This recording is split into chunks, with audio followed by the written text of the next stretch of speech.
नमस्कार, जय श्री राधे, जय श्री कृष्णा। स्वागत है आपका हमारे YouTube चैनल शाश्वत ज्योतिष दर्पण में। जैसा कि आप सभी लोग जानते हैं, इस चैनल के माध्यम से लगातार आपको धर्म, अध्यात्म एवं ज्योतिष से जुड़ी जानकारियां दी जाती हैं।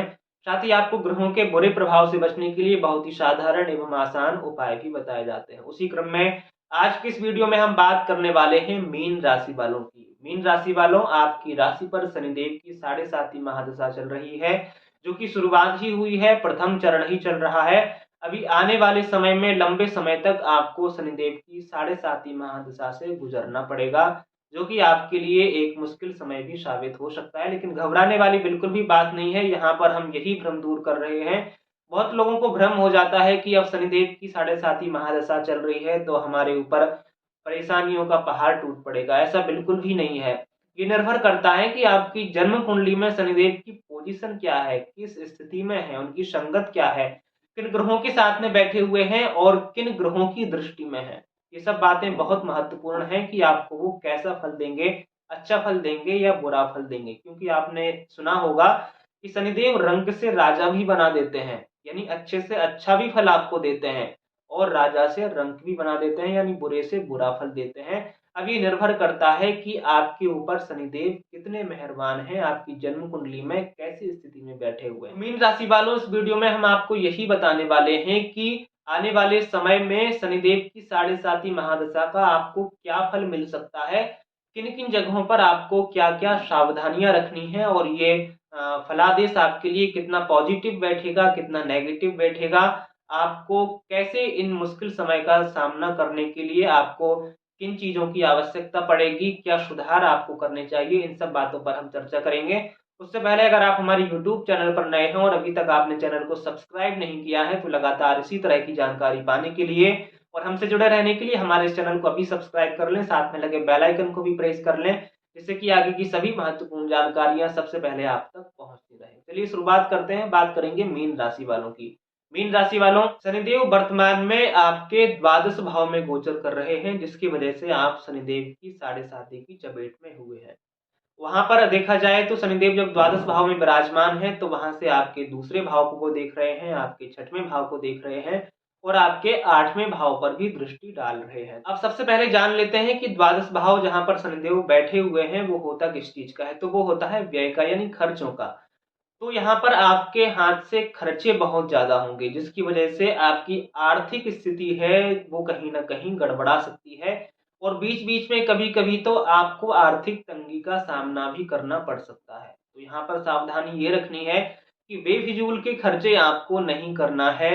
जहां पर आवश्यकता है वहीं पर आप खर्च करें और सेविंग्स पर जोर दें, क्योंकि ये वो समय होगा जब आपकी सेविंग्स नहीं होगी और फिर आप खर्चों के लिए परेशान हो जाएंगे।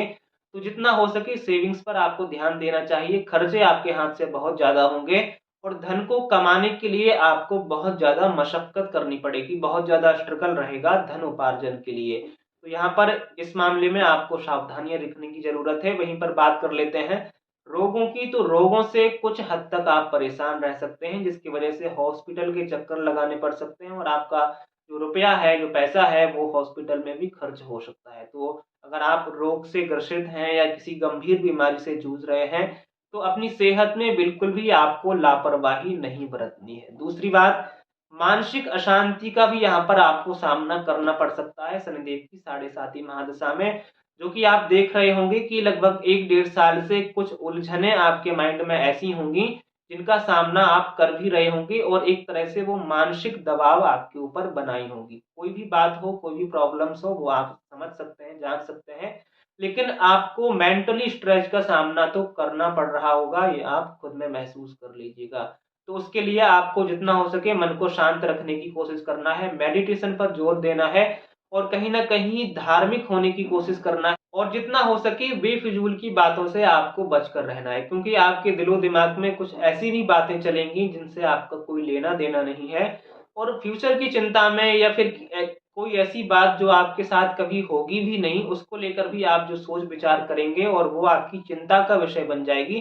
तो इस तरह की बेफिजूल की बातों से आपको दूरी बनाकर रखना है। मन को शांत रखने की हर एक कोशिश आपको करनी है, चाहे वो जिस विधि हो पाए।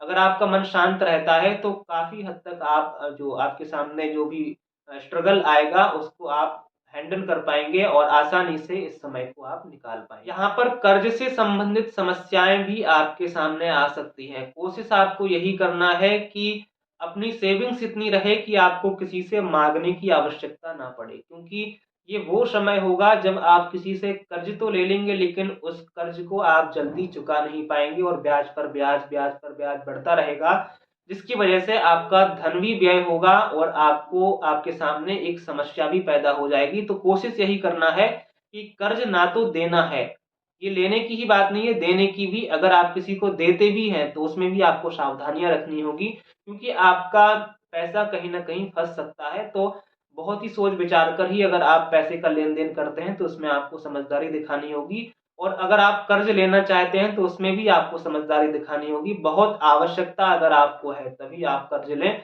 क्योंकि चुकाने के हिसाब से आपको कुछ समस्याओं का सामना यहाँ पर करना पड़ सकता है।